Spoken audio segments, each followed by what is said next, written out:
मित्रों, अधिकतर जनमानस यही जानते हैं कि महाशिवरात्रि भगवान शिव और माता पार्वती के विवाह के उपलक्ष्य में मनाया जाता है। लेकिन कुछ विद्वानों का मानना है कि शिवरात्रि के दिन ही भगवान शिव ने कालकूट नाम का विष पिया था, जो सागर मंथन के समय समुद्र से निकला था।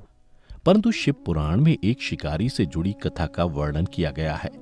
आज की इस वीडियो में हम आपको शिव पुराण में वर्णित महाशिवरात्रि की कथा बताने जा रहे हैं। शिव पुराण के कोटि रुद्र संहिता में वर्णित कथा के अनुसार पौराणिक काल में किसी वन में एक भील रहता था, जिसका नाम गुरुद्रुह था। उसका परिवार बड़ा था। वह बलवान और क्रूर स्वभाव का होने के साथ ही क्रूरतापूर्ण कर्म भी किया करता था। वह प्रतिदिन वन में जाकर हिरण और अन्य जानवरों को मारता और वहीं रहकर नाना प्रकार की चोरियां करता था। उसने बचपन से ही कभी कोई शुभ कर्म नहीं किया था। इस प्रकार वन में रहते हुए उस दुरात्मा भील का बहुत समय बीत गया। तदनंतर एक दिन बड़ी सुंदर एवं शुभ कारक शिवरात्रि आई, किंतु वह दुरात्मा घने जंगल में निवास करने वाला था, इसलिए उस व्रत के बारे में वह नहीं जानता था। उसी दिन उस भील के माता पिता और पत्नी भूख से व्याकुल होकर उससे खाने की मांग करने लगे। उनके बार बार याचना करने पर वह भील तुरंत धनुष लेकर वन की ओर चल दिया और हिरणों के शिकार के लिए सारे वन में घूमने लगा। देवयोग से उसे उस दिन कुछ भी नहीं मिला और सूर्यास्त हो गया। इससे उसको बड़ा दुख हुआ और वह सोचने लगा कि अब मैं क्या करूं, कहां जाऊं। आज तो कुछ नहीं मिला। घर में जो बच्चे हैं उनका तथा माता पिता का क्या होगा, जो मेरी पत्नी है उसकी भी क्या दशा होगी। अतः मुझे कुछ लेकर ही घर जाना चाहिए। ऐसा सोचकर वह व्याध यानी शिकारी एक जलाशय के समीप पहुंचा और वहां पानी में उतरने का घाट था। वहां जाकर खड़ा हो गया और मन ही मन यह विचार करने लगा कि यहाँ कोई ना कोई जीव पानी के लिए अवश्य आएगा। उसी को मारकर उसे साथ लेकर प्रसन्नतापूर्वक घर को जाऊंगा। ऐसा निश्चय करके वह व्याघ्र एक बेल के पेड़ पर चढ़ गया और वहीं जल साथ लेकर बैठ गया। उसके मन में केवल यही चिंता थी कि कब कोई जीव आएगा और कब मैं उसे मारूंगा। इसी प्रतीक्षा में भूख प्यास से पीड़ित वह वहां बैठा रहा। इस तरह काफी रात हो गई और जब रात का पहला प्रहर आरंभ हुआ तो एक प्यासी हिरनी वहां आई, जिसे देखकर उस व्याध को बड़ा हर्ष हुआ और उसने तुरंत ही उसे मारने के लिए अपने धनुष पर एक बाण का संधान लिया। ऐसा करते हुए उसके हाथ के धक्के से थोड़ा सा जल और बिल्व पत्र नीचे गिर पड़े। उस पेड़ के नीचे शिवलिंग था, जिसके बारे में वह व्याध नहीं जानता था। इस तरह उस जल और बिल्व पत्र से शिव की प्रथम प्रहर की पूजा संपन्न हो गई। उस पूजा के महात्म्य से उस व्याघ्र का बहुत सा पाप तत्काल नष्ट हो गया। उधर वहां होने वाली खड़खड़ाहट की आवाज को सुनकर हिरणी ने भय से ऊपर की ओर देखा। व्याध को देखते ही वह व्याकुल हो गई और बोली, व्याध, तुम क्या करना चाहते हो? मेरे सामने सच सच बताओ। हिरणी की बातें सुनकर व्याध ने कहा, आज मेरे परिवार के लोग भूखे हैं, अतः तुमको मारकर मैं उनकी भूख मिटाऊंगा और उन्हें तृप्त करूंगा। व्याध का वह दारुण वचन सुनकर तथा दुष्ट भील को वाण ताने देख हिरणी सोचने लगी कि अब मैं क्या करूं, कहां जाऊं। अच्छा, कोई उपाय सोचती हूं। ऐसा विचार कर हिरणी बोली, व्याध, मेरे मांस से तुमको सुख होगा। इस अनर्थकारी शरीर के लिए इससे अधिक महान पुण्य का कार्य और क्या हो सकता है। उपकार करने वाले प्राणी को इस लोक में जो पुण्य होता है उसका 100 वर्षों में भी वर्णन नहीं किया जा सकता। परंतु इस समय मेरे सब बच्चे मेरे आश्रम में ही हैं। मैं उन्हें अपनी बहन को अथवा स्वामी को सौंपकर लौटाऊंगी। व्याध, तुम मेरी इस बात को मिथ्या ना समझो। मैं फिर तुम्हारे पास लौट आऊंगी, क्योंकि सत्य से ही धरती टिकी हुई है, सत्य से ही समुद्र अपनी मर्यादा में स्थित है और सत्य से ही निर्झरों से जल की धाराएं गिरती रहती हैं। सत्य में ही सब कुछ स्थित है। हिरणी के ऐसा कहने पर जब व्याध ने उसकी बात नहीं मानी, तब उसने अत्यंत विस्मित एवं भयभीत हो हिरणी बोली, व्याध, सुनो, मैं तुम्हारे सामने ऐसी शपथ खाती हूँ जिससे पर जाने पर मैं अवश्य तुम्हारे पास लौट आऊंगी। ब्राह्मण यदि वेद बेचे और तीनों काल संध्या वंदन ना करे तो उसे जो पाप लगता है, पति की आज्ञा का उल्लंघन करके स्वेच्छानुसार कार्य करने वाली स्त्रियों को जिस पाप की प्राप्ति होती है, किए हुए उपकार को ना मानने वाले, भगवान शंकर से विमुख रहने वाले तथा विश्वासघात और छल करने वाले लोगों को जो पाप लगता है, उसी पाप से मैं भी लिप्त हो जाऊं यदि लौट कर ना आऊं। इस तरह अनेक शपथ खाकर जब हिरणी चुपचाप खड़ी हो गई, तब उस व्याध ने उस पर विश्वास करके कहा, अच्छा, अब तुम अपने घर को जाओ। जब वह हिरणी बड़े हर्ष के साथ पानी पीकर अपने आश्रम मंडल में गई, इतने में ही रात का वह पहला प्रहर व्याध के जागते जागते ही बीत गया। तब उस हिरणी की बहन दूसरी हिरणी, जिसका पहली ने स्मरण किया था, उसी की राह देखती हुई जल पीने के लिए वहां आ गई। उसे देखकर भील ने स्वयं बाण को तरकश से खींचा।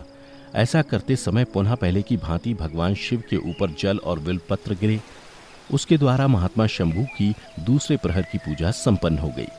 यद्यपि वह प्रसंगवश ही हुई थी, तो भी व्याध के लिए सुखदायिनी हो गई।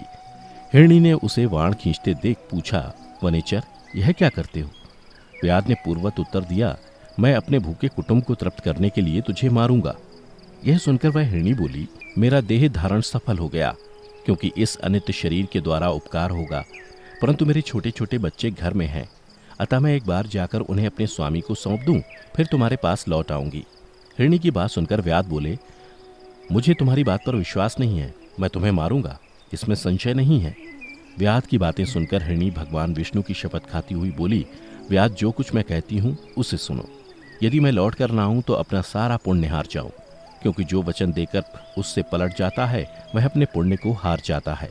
जो पुरुष अपनी विवाहिता स्त्री को त्याग कर दूसरी के पास जाता है, वैदिक धर्म का उल्लंघन करके कपोल कल्पित धर्म पर चलता है, भगवान विष्णु का भक्त होकर शिव की निंदा करता है, माता पिता की निधन तिथि को श्राद्ध आदि न करके उसे सूना बिता देता है, तथा मन में संताप का अनुभव करके अपने दिए हुए वचन को पूरा करता है, ऐसे लोगों को जो पाप लगता है वही मुझे भी लगे, यदि मैं लौट कर ना आऊं।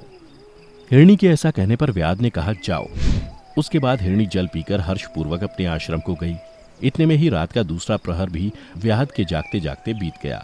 इसी समय तीसरा प्रहर आरंभ हो जाने पर हिरणी के लौटने में बहुत विलंब हुआ जान व्याध उसकी खोज करने लगा। इतने में ही उसने जल के मार्ग में एक हिरण को देखा। वह बड़ा हष्टपुष्ट था। उसे देखकर व्याध को बड़ा हर्ष हुआ और वह धनुष पर वाण रखकर उसे मार डालने को उद्यत हुआ। ऐसा करते समय उसके प्रारब्धवश कुछ जल और बिल्वपत्र शिवलिंग पर गिरे। उससे उसके सौभाग्य से भगवान शिव की तीसरे प्रहर की पूजा भी संपन्न हो गई। इस तरह भगवान ने उस पर अपनी दया दिखाई। पत्तों के गिरने की आवाज सुनकर उस हिरण ने व्याध की ओर देखा और पूछा, क्या करते हो? व्याध ने उत्तर दिया, मैं अपने कुटुंब को भोजन देने के लिए तुम्हारा वध करूंगा। व्याध की बात सुनकर हिरण के मन में बड़ा हर्ष हुआ और तुरंत ही बोले, मैं धन्य हूं, मेरा हष्टपुष्ट शरीर होना सफल हो गया, क्योंकि मेरे शरीर से आप लोगों की तृप्ति होगी। जिसका शरीर परोपकार के काम में नहीं आता, उसका सब कुछ व्यर्थ चला गया। जो सामर्थ्य रहते हुए भी किसी का उपकार नहीं करता, उसकी वह सामर्थ्य व्यर्थ चली जाती है तथा वह परलोक में नरकगामी होता है। परंतु एक बार मुझे जाने दो, मैं अपने बालकों को उनकी माता के हाथ में सौंपकर और उन सबको धीरज बंधाकर यहाँ लौट आऊंगा। उसके ऐसा करने पर व्याध मन ही मन बड़ा विस्मित हुआ। उसका हृदय कुछ शुद्ध हो गया था और उसके सारे पाप नष्ट हो चुके थे। उसने हिरण से कहा, जो यहाँ आए वे सब तुम्हारी तरह बातें बनाकर चले गए, परंतु वे अभी तक यहाँ नहीं लौटे। हिरण, तुम भी इस समय संकट में हो, इसलिए झूठ बोलकर चले जाओ, फिर आज मेरा जीवन निर्वाह कैसे होगा? व्याध की बातें सुनकर हिरण बोले, व्याध, मैं जो कुछ कहता हूं उसे सुनो। मुझ में असत्य नहीं है। सारा चराचर ब्रह्मांड सत्य से ही टिका हुआ है। जिसकी वाणी झूठी होती है उसका पुण्य उसी क्षण नष्ट हो जाता है।